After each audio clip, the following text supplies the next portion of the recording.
لیکن ہماری اس کے حوالے سے کوئی تیاری نہیں ہے. انہوں نے کہا کہ ہم جب بھی اس طرح کی ہم پہ آفت آتی ہے ہم اقوام متحدہ سے بھی اپیل کرتے ہیں اور ممالک کی طرف بھی جاتے ہیں، لیکن یہ فلڈ سے ہم نے جو یہ سیلاب اور یہ تباہی آتی ہے ہم نے اس سے کچھ سیکھا نہیں اوور دا ایئرس. ہمیں جو اس پہ تدابیر کرنی چاہیے تھی ہم نے وہ تدابیر نہیں کی ہے، اپنی پالیسی میں ہم تبدیلی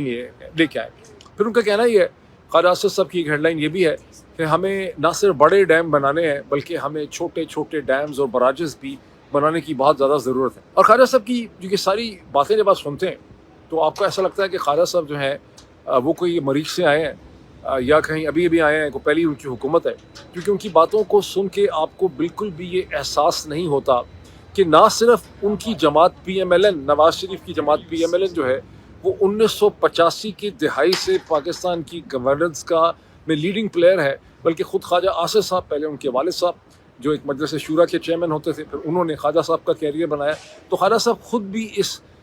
پاور سٹرکچر جو ہے اس کا حصہ ہیں. اگر آپ 1970-71 سے کہانی شروع کریں تو 2 سیاسی جماعتیں پلس پاکستان کی اسٹیبلشمنٹ نے ہی پاکستان کے اوپر حکومت کی ہے. 1971-72 سے لے کے 1977 تک پاکستان پیپل پارٹی ذوالفقار علی بھٹو، اس کے بعد 1977 سے لے کے 1988 تک جنرل ضیاء الحق، جن کی پیداوار جو ہے وہ شریف خاندان ہے. اس کے بعد شریف خاندان اور پاکستان پیپلز پارٹی نے الٹرنیٹ کیا ہے عمران خان کی جماعت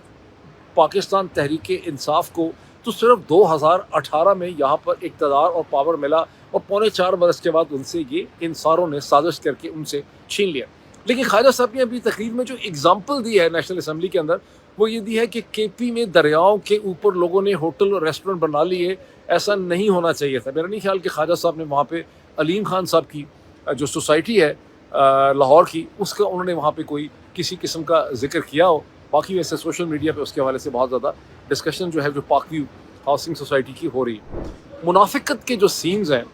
وہ پنجاب کی رانی مریم نواز صاحبہ اور ان کے ڈپٹی کمشنرز جو ہیں وہ منافقت کا پیکر بن کے جو ہیں وہ ایمرج ہو رہے ہیں اس وقت پاکستان میں. جب گزشتہ 24-36 گھنٹے میں پنجاب کی رانی مریم نواز صاحبہ جو ہیں جب جھنگ پہنچی تو وہاں پر غالباً یہ حکم دے دیا گیا کہ باقی جتنے بھی سیاسی جماعتوں اور آرگنائزیشنز کے کیمپ ہیں ان کو اتارا جائے، ان کے بینر اتارے جائیں، ان کو آگے پیچھے کر دیا جائے. یہ وہ صورتحال ہے جس پہ پاکستان تحریک انصاف کے رہنما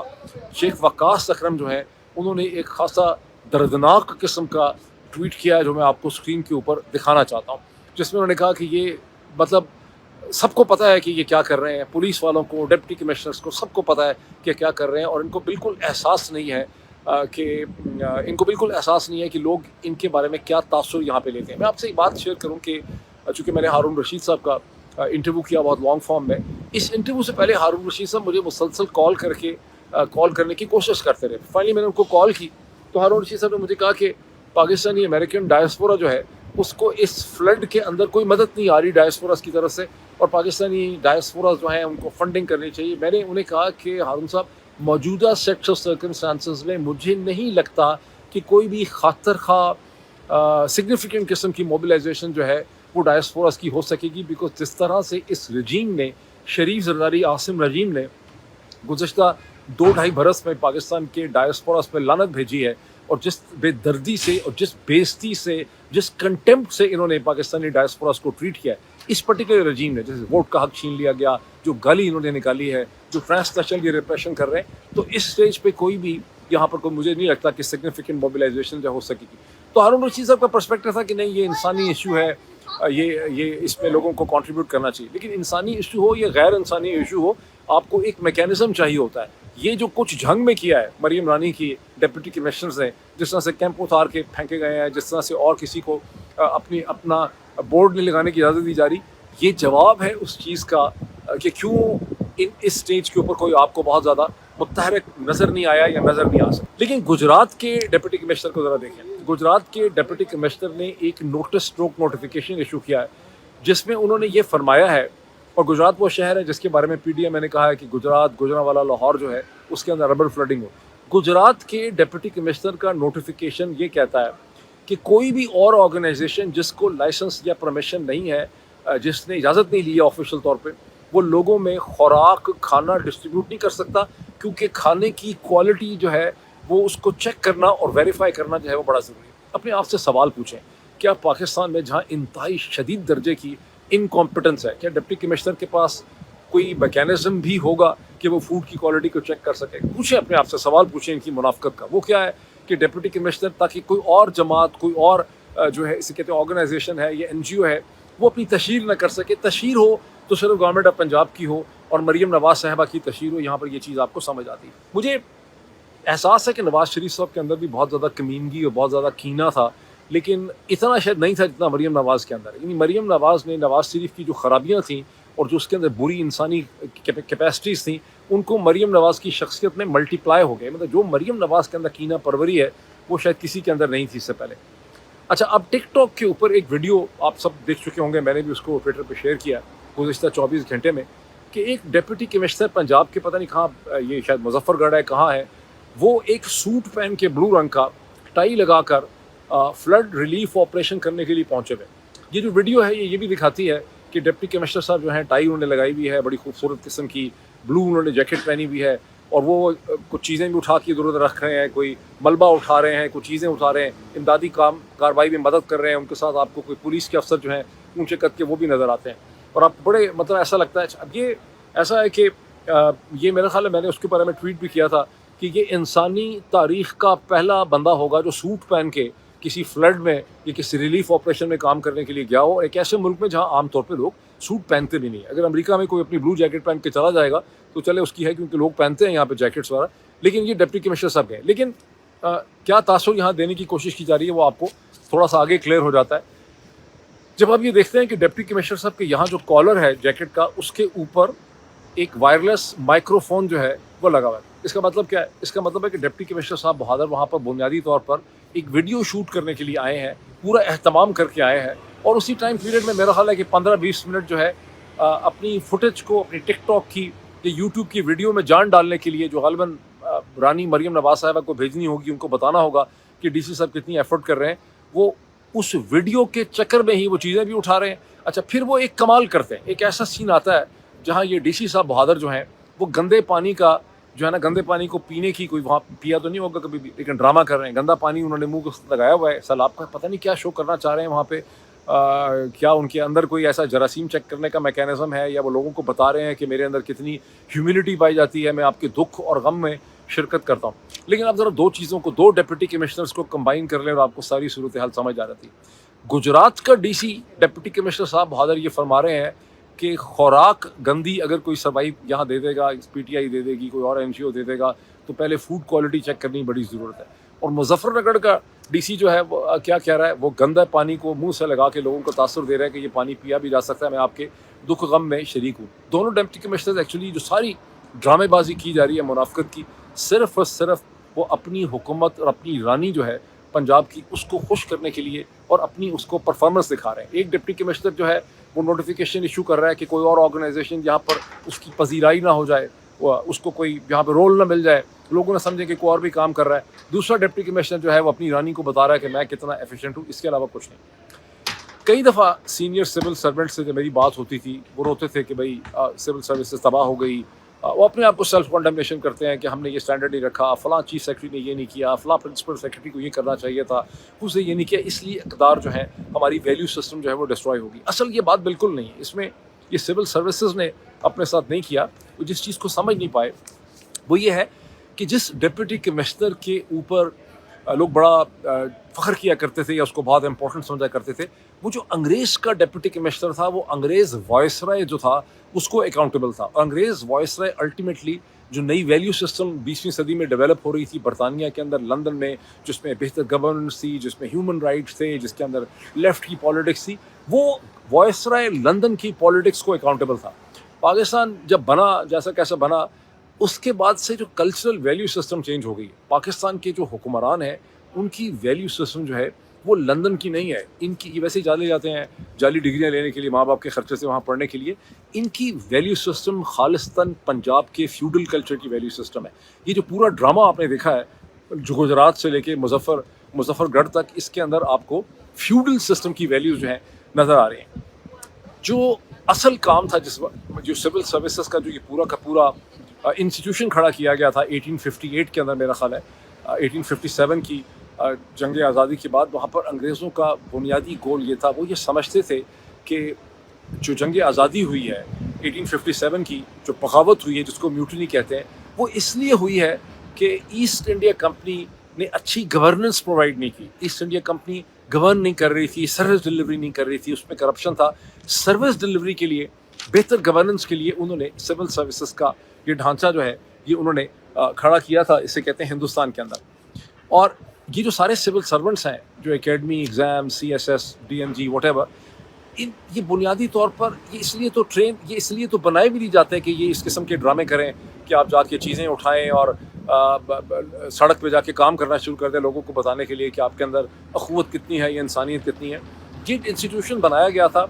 ویژن دینے کے لیے، پلاننگ کرنے کے لیے، اسے امپلیمنٹ کرنے کے لیے. اور ویژن یہ ڈیمانڈ کرتا تھا کہ یہ اپنی حکومتوں کو مجبور کرتے through the report writing, through the argument, کہ ہمیں چھوٹے بڑے، جب خواجہ آصف سب رو رہے ہیں اسمبلی میں کہ ہمیں چھوٹے بڑے ڈیم بنانے ہیں، ہمیں اسپل ویز بنانے ہیں، ہمیں براجز کھڑے کرنے ہیں، ہمیں تیاری کرنی ہے اگلی آنے والے سیلاب کی. اور پھر یہ کہ جب سیلاب آتا ہے تو جو گراؤنڈ واٹر ٹیبل جو ہے جو بہت نیچے چلا گیا ہے پنجاب کے اندر، لاہور میں کسی زمانے میں کہتے ہیں کہ 30-40 فٹ کے اوپر واٹر ٹیبل ہوتا تھا، آج پتہ نہیں 100 فٹ کے اوپر واٹر ٹیبل جو ہے لاہور میں چلا گیا. جب سیلاب آتا ہے تو اگر آپ نے اس کی پہلے سے پریپریشن کی ہو، آپ نے ڈیپ ویلز کریٹ کیے ہوں، تو آپ واٹر ٹیبل کو ریز کر سکتے ہیں. اسی طرح سے یہ سول سرونٹس کی ذمہ داری تھی کہ یہ حکومتوں کے سامنے اپنے پروپوزل رکھتے کہ پاکستان کو ایک ریور ایکٹ چاہیے جس کے جو ریور کورسز ہیں، جو دریاؤں کے راستے ہیں، جو دریاؤں کے بیڈ ہیں، اس کے اوپر آپ نے ٹاؤن پلاننگ نہیں ہونے دینی. ٹاؤن پلاننگ کیسے ہوگی؟ وہاں کمیونٹیز نہیں ہو سکتی، وہاں لوگ رہ نہیں سکتے، وہاں بستیاں نہیں بن سکتی. اور یہ جیسے علیم خان صاحب نے بنائی ہے، وہ ایک ایگزامپل بن گئی ہے. خالی علیم خان صاحب کی کیا ہے، پورے پاکستان کے اندر اس قسم کی بے تحاشا بستیاں ہوں گی جو دریاؤں کے کورسز کے اوپر. یہ سب سول سرونٹس کی الٹیمیٹلی رسپانسبلٹی تھی. لوکل گورنمنٹس ویسے بھی پاکستان میں نہیں ہیں، اور ہاؤسنگ پالیسی وغیرہ دینا. چلیں اب اس سے تھوڑا سا آگے چلیں. افغانستان خوفناک زلزلہ آیا سنڈے اور منڈے کی درمیانی، یعنی اتوار کی رات کو اور منڈے سے درمیان، اب سے بہت گھنٹے پہلے، جس کے نتیجے میں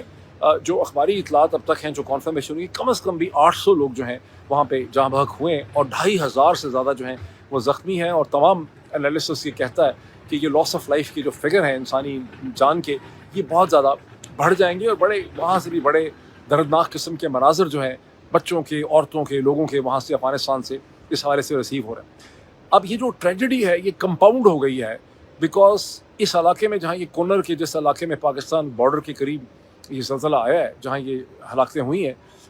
یہاں پر تقریباً 10 لاکھ 1 ملین سے زیادہ وہ افغان مہاجرین ہیں جنہیں پاکستان نے پرنسپلی اور ایران نے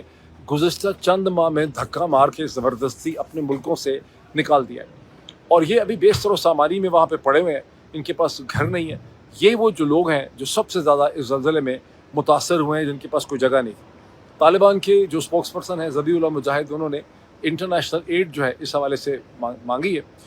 خوش قسمتی ہے یہ اس وقت افغان طالبان کی کہ امریکن فورسز نے افغانستان سے نکلتے ہوئے اپنے ہیلی کاپٹر شاید بہت سے سارے ڈسٹرائے انہوں نے نہیں کیے، ورنہ اکثر جو وڈرا کرنے والی فورسز ہوتی ہیں وہ اپنا اکوپمنٹ سارا ڈسٹرائے کرتی ہیں. وہی جو ہیلی کاپٹر امریکی چھوڑ گئے ہیں انہی کو اس وقت افغان طالبان استعمال کر رہے ہیں. جب بھی اس قسم کا ڈیزاسٹر آتا ہے اس میں سب سے امپورٹنٹ جو لاجسٹیکل آپ کو ٹول چاہیے ہوتا ہے اکوپمنٹ کا، وہ ہیلی کاپٹرز ہوتے ہیں. مجھے یاد ہے 2005 کا جب پاکستان کا ارتھ کوک آیا تھا تو امریکن فورسز کے پاس چونکہ افغانستان میں ہیلی کاپٹر تھے ہیوی لفٹنگ والے، تو انہوں نے اپنے ہیلی کاپٹرز کے ذریعے آزاد کشمیر میں کے پی کے ایریاز میں پاکستان کی اس وقت کی مشرف گورنمنٹ کی بہت زیادہ انہوں نے مدد کی تھی. اور 2010 میں بھی جب جنرل کیانی نے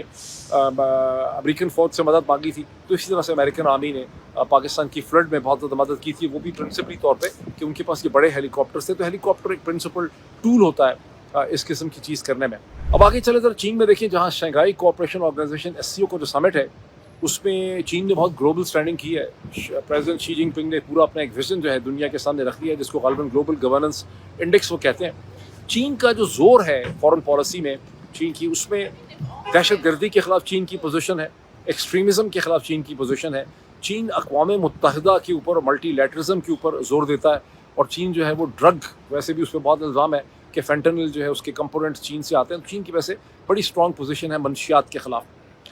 جو چیز چین کے اس ویژن میں مسنگ ہے وہ انسانی حقوق ہیں، ہیومن رائٹس ہیں. حالانکہ چین میں انسانی حقوق باقی ساری دنیا سے بہت سی جگہوں پہ جہاں زیادہ بری گورننس ہے وہاں سے بہتر ہی ہیں، کیونکہ وہ اپنے لوگوں کا خیال رکھتے ہیں. لیکن اوور آل چونکہ اتھارٹیرین رجیم ہے، چونکہ ان کے بہت سے ایسے علاقے ہیں جیسے سنکیانگ ہے، وہاں پر انہوں نے خاصا ظلم رکھا ہوا ہے مسلمان آبادی کے ساتھ، تو چینی کبھی بھی انسانی حقوق کی بات نہیں کرتے. اسی طرح چینی جو ہے ان کے وہ کبھی جمہوریت کی بات نہیں کرتے کیونکہ وہ خود بھی نان ڈیموکریٹک ہیں. حالانکہ جو اوور آل گورننس اسٹینڈرڈ اگر آپ ان کا دیکھیں تو بہت سی اور جو ڈکٹیٹرشپس ہیں جیسی پاکستان کے اندر ہے، مشرق وسطیٰ میں، اس سے چین کے اندر گورننس اسٹینڈرڈ 10 بیسکلی چینی سوسائٹی مشرق وسطیٰ کی سوسائٹیز کے مقابلے میں زیادہ ایک لحاظ سے زیادہ ڈیموکریٹک ہے، بیکاز ان کی جو پارٹی ہے چائنیز کمیونسٹ پارٹی، اس کی ایک ریپرزنٹیشن جو ہے اس کی پائی جاتی ہے گراؤنڈ لیول کے اوپر بھی. لیکن اس کے باوجود چائنیز جو گلوبل ویژن ہے اس میں انسانی حقوق اور ڈیموکریسی کی ایبسنس جو ہے وہ چین کے آرگومنٹ کو بہت زیادہ سیلیبل نہیں بناتی ہے، اس کی مارکیٹنگ کی بہت بڑی کمی ہے. جو یہاں پہ پاکستان کے اخبارات میں جس چیز کو بہت زیادہ سراہا گیا ہے وہ ریزولوشن ہے SCO کا، جس میں پہلگام کی بھی دہشت گردی کی مذمت کی گئی ہے، جعفر ایکسپریس کی بھی کی گئی ہے، خوزدار کی بھی کی گئی. اس کا ایک بیک گراؤنڈ ہے. اب سے چند ہفتے پہلے جب SCO کے فورن منسٹر اکٹھے ہوئے تو وہاں پہ کوئی جوائنٹ ریزولوشن ایشو نہیں ہو سکا تھا بیکاز پہلگام اس پہ نہیں تھا، کانڈمنیشن نہیں تھی، اور ہندوستان نے اس پہ آبجیکشن کی تھی. یہاں امپروومنٹ یہ ہوئی ہے کہ کنسنسس پیدا ہو گیا ہے کہ ہر قسم کی دہشت گردی جو ہے اس کی مذمت یہاں پر کی گئی ہے. اب آئیں ہندوستان اور چین کے درمیان اس وقت کیا صورتحال ہے. ڈونلڈ ٹرمپ جو ہیں جن کی ایگو بیٹل چل رہی ہے ہندوستان کے وزیر اعظم نریندر مودی کے ساتھ، انہوں نے ٹروتھ سوشل کے اوپر اپنا ایک ٹویٹ کیا جس میں انہوں نے کہا ہے کہ ہندوستان نے اب ہمیں آفر کیا. یہ ویسے نئی بات نہیں ہے، پتہ نہیں انہوں نے اب کیوں ٹویٹ کیا ہے، یہ تو کئی دن سے ہم جانتے ہیں. انہوں نے کہا کہ ہندوستان اب ہمیں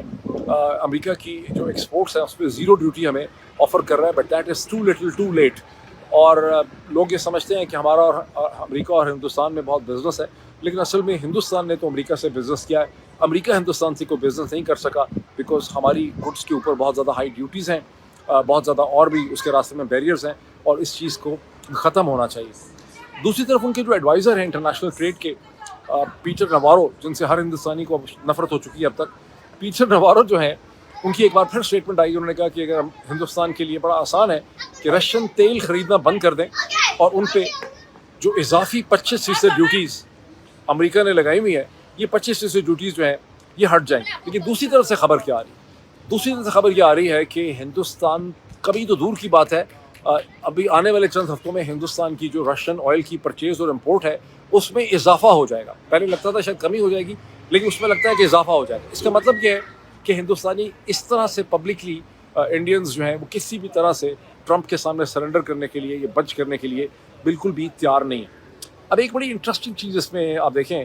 کہ وال اسٹریٹ جرنل جو امریکہ کا بہت بڑی پبلیکیشن ہے، اس نے ایک بڑی زبردست اسٹوری نکالی ہے جو اس کی میں اسکرین پہ آپ کو دکھاتا ہوں، جس میں انہوں نے یہ کہا ہے کہ ریلائنس گروپ، باقی سارے ہندوستان کے ایکسپورٹرز کو تو پنشمنٹ ہونے لگی ہے، 2/3 آف یعنی 66% آف انڈین ایکسپورٹس ہٹ ہو رہی ہیں امریکہ کی ڈیوٹی سے، لیکن اصل میں جو کلپریٹ ہے ریلائنس گروپ، جو کم از کم 1/3 33%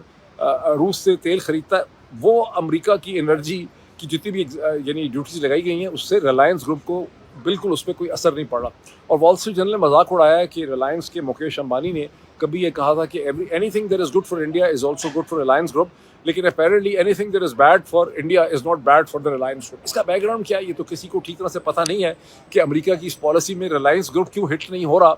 انرجی کے پوائنٹ آف ویو سے. لیکن وال اسٹریٹ جرنل نے جو اسپیکولیشن کی ہے، انہوں نے کہا ہے کہ مکیش امبانی جو ہیں انہوں نے امریکہ کی جو ڈیسیجن میکنگ ایلیٹ ہے اس کے اوپر انہوں نے ماشاءاللہ بڑی انویسٹمنٹ کی بھی ہے. مارک زکربرگ جو ہے وہ بھی ان کو وزٹ کرتے ہیں، گوگل کے سندر پچائی تو ہیں بھی ہندوستانی اوریجن کے، وہ بھی ان کو وزٹ کرتے ہیں. اور اس کے علاوہ انہوں نے کہا کہ جام نگر میں، میرا خیال ہے جام نگر ہی ہے جگہ کا نام، جہاں پہ شادی جب ہوئی تھی مکیش امبانی کے خاصے صحت مند صاحبزادے جو ہیں، ایک بڑی خوبصورت سی لڑکی کے ساتھ ان کی میرا خیال ہے کچھ عرصہ پہلے شادی ہوئی تھی، کچھ مہینے پہلے. اس میں دنیا بھر کی ایلیٹ آئی تھی اور اس ایلیٹ کے اندر ڈونلڈ ٹرمپ کی صاحبزادی ایوانکا ٹرمپ اور ان کے ہسبینڈ جارڈ کشنر جو ہیں وہ بھی وہاں پہ موجود تھے. تو وال اسٹریٹ جرنل نے اسپیکولیٹ یہ کیا ہے کہ مکیش امبانی کے تعلقات اس قسم کے ہیں کہ وہ ہرٹ نہیں ہوتے. جو میں نے انٹرویو کیا پروفیسر اسٹیو ہینکی کا، اگر آپ میں سے جن لوگوں نے دیکھا ہے اس کو بھی لوگ خاصا دیکھ رہے ہیں، اس میں انہوں نے ایک جگہ یہ بھی کہا کہ Mukesh Ambani has very intelligent head on his shoulders, اور وہ اتنا اسمارٹ ہے کہ وہ یہ آئل باقاعدہ انہوں نے وہاں پہ پریڈکشن کی کہ میرا نہیں خیال کہ اس کو کوئی فرق پڑے گا اس پوری سچویشن سے، اور وہ روس سے تیل بھی خریدتا رہے گا، وہ اس کا کوئی حل نکال لے گا. تو یہاں پہ وال اسٹریٹ جرنل کی جو سٹوری ہے وہ اس چیز کو ثابت کرتی ہے کہ مکیش امبانی کو ڈونلڈ ٹرمپ کی جو ساری کی ساری ریسٹرکشنز ہیں یا جو ٹریڈ ٹیرس ہیں اس سے کوئی فرق پڑتا ہوا ہمیں نظر نہیں آ رہا. لیکن تاہم ہندوستان کو مزید پنش کرنے کی ہر طرح سے بازو مڑوڑنے کی کوشش کی جا رہی ہے. اس میں لیٹسٹ چیز یہ ہے جس کا میں نے بہت پہلے دعویٰ کر دیا تھا, آج سے کئی ہفتوں سے میں کہہ رہا تھا کہ الٹیمیٹلی ٹرمپ ایڈمنسٹریشن جو ہے یہ H1B کی طرف آئے گی. اب H1B ویزاز جو ہیں اور دوسری طرف جو F1 ویزاز ہیں اسٹوڈنٹ کے, بیکاز چین اور ہندوستان کے سب سے زیادہ بڑی تعداد میں فورن اسٹوڈنٹس ہوتے ہیں امریکہ کے اندر, تو وہ جو ویزاز کے رولز کو چینج کیا جا رہا ہے. ایک اس میں چینج کی جا رہی ہے کہ انٹرویوز جو ہیں وہ بھی ان پرسن ہو سکتے ہیں. اس سے پہلے میرا خیال ان پرسن نہیں ہوتے تھے H1B کے. اور اسٹوڈنٹس میں یہ پابندی لگا دی, ایک تو ڈیوریشن رکھ دی گئی ہے کہ میکسیمم ڈیوریشن پڑھنے کی 4 سال ہوگی. 4 سال سے آگے دوبارہ اپلائی کرنا پڑے گا اگر آپ نے بڑھانا ہے. اس کا مطلب اسٹوڈنٹس رہ جاتے تھے, جاب لے لیتے تھے, بڑھاتے چلے جاتے تھے, وہ نہیں ہو سکے گا. اور اس کا بھی پرنسپل جو ٹارگٹ ہے وہ انڈین اسٹوڈنٹس جو ہیں وہ بنیں گے. دوسری چیز یہ ہے کہ جو سبجیکٹ لوگ چینج کر لیتے تھے, لوگ الیکٹریکل انجینئرنگ پڑھنے آئے تھے یا کیمیکل انجینئرنگ پڑھنے آئے تھے, وہ الیکٹریکل میں چینج کر لیتے تھے, IT میں چینج کر لیتے تھے, سوشل سائنسز میں چلے جاتے تھے. اس چیز کے اوپر بھی پابندی لگا دی گئی ہے. اور یہاں سے بڑی ہندوستان کی بازو جو ہے وہ مروڑنے کی کوشش جو ہے وہ کی جا رہی ہے. ہوگا کیا اس کا, اب میں تھوڑا سا آپ کو بتاتا ہوں کہ اس میں کیا ہوگا. دیکھیں, ویسے تو پروفیسر اسٹیو ہینکی نے درمیان میں یہ کہا کہ ایسا لگتا ہے کہ امریکن ڈپارٹمنٹ آف ڈیفینس جو ہے اس نے ایک چینج آف پیوٹ کیا ہے, یعنی وہ ہندوستان کی طرف سے پاکستان کی طرف شفٹ کر رہے ہیں. میں اس پہ کاؤنٹر کوسچن میرا خیال تھا میں پوچھوں گا, اس وقت میں پوچھ نہیں سکا, بعد میں میرے ذہن سے نکل گیا کہ کیا امریکہ افورڈ کرتا ہے کہ وہ اپنی ڈیفینس پالیسی میں پیوٹ چینج کرے. پاکستان میں تو آف کورس اس کو بڑا ویلکم کیا جائے گا, لیکن میرا خیال ہے it is too early to say کہ کوئی پیوٹ چینج ہے. میرا خیال ہے کہ ڈونلڈ ٹرمپ کی ایڈمنسٹریشن کی طرف سے, پریزیڈنسی کی طرف سے ایک ہائی اسٹیک برنکسمن شپ کی جا رہی ہے ہندوستان کے ساتھ, جس کو امریکہ کی جو ساری باقی ڈیسیجن میکنگ کلاس ہے اس میں کوئی سپورٹ حاصل نہیں ہے, جس کا حل یہ نکلے گا کہ یہ برنکسمن شپ کی جو وجہ ہے وہ نیو یارک ٹائمز کی اسٹوری بھی آپ کو ایک دفعہ دکھاتا ہوں. میں نے 2-3 دن پہلے اس کا ذکر تو کیا تھا, لیکن میں نے آپ کو اسٹوری نہیں دکھائی تھی کہ یہ سارا کا سارا ایک ایگو پرابلم ہے ڈونلڈ ٹرمپ کا, کیونکہ ڈونلڈ ٹرمپ کا یہ خیال تھا کہ ہندوستان اور نریندر مودی بھی ویلکم کریں گے اور ان کو ریکمینڈ کر دیں گے نوبل پیس پرائز کے لیے. چونکہ ہندوستانی اس پہ خاموش ہو گئے, انہوں نے اس کو ویلکم نہیں کیا, الٹا ڈینائی کیا. انہوں نے بار 30 دفعہ اگر ڈونلڈ ٹرمپ نے کہا ہے کہ میں نے جنگ بچا دی, نیوکلیئر جنگ نہیں ہونے دی, میں نے ملینز لوگوں کی جان بچائی, ہندوستانیوں نے بھی 30 دفعہ یہ کہا ہے کہ ایسا نہیں ہے. اور یہ بیسک فرکشن ہے ڈونلڈ ٹرمپ اور نریندر مودی کے درمیان میں, اور یہ ایگو بیٹل چلے گی اکارڈنگ ٹو پروفیسر اسٹیو ہینکی چند ہفتوں سے زیادہ چلے گی, کئی مہینے چل سکتی ہے. لیکن الٹیمیٹلی اس نے کچھ نہ کچھ گیو اینڈ ٹیک کر کے اس نے سیٹل ہونا ہے. میرا نہیں خیال کہ یہاں پر امریکہ افورڈ کرتا ہے کوئی میجر پیوٹ, نہ ہی ہندوستان افورڈ کرتا ہے. ہندوستان کو امریکہ کی بڑی ضرورت ہے, امریکہ کو ہندوستان کی بڑی ضرورت ہے. جو چیز ہم دیکھ رہے ہیں اس کا ڈونلڈ ٹرمپ کی شخصیت سے زیادہ تعلق ہے. الٹیمیٹلی ہندوستان کچھ کنسیشنز کرے گا امریکہ کے لیے اور امریکہ بھی اپنا کورس چینج کرے گا. میرا نہیں خیال کہ یہ اس ڈائریکشن میں جائے گا جیسے پاکستان میں بہت سے لوگ امید لگا کے بیٹھے ہوئے ہیں, یا جیسے اسٹیو ہینکی نے کہا تھا. ابھی اتنا ہی, پھر آپ سے ملاقات ہوتی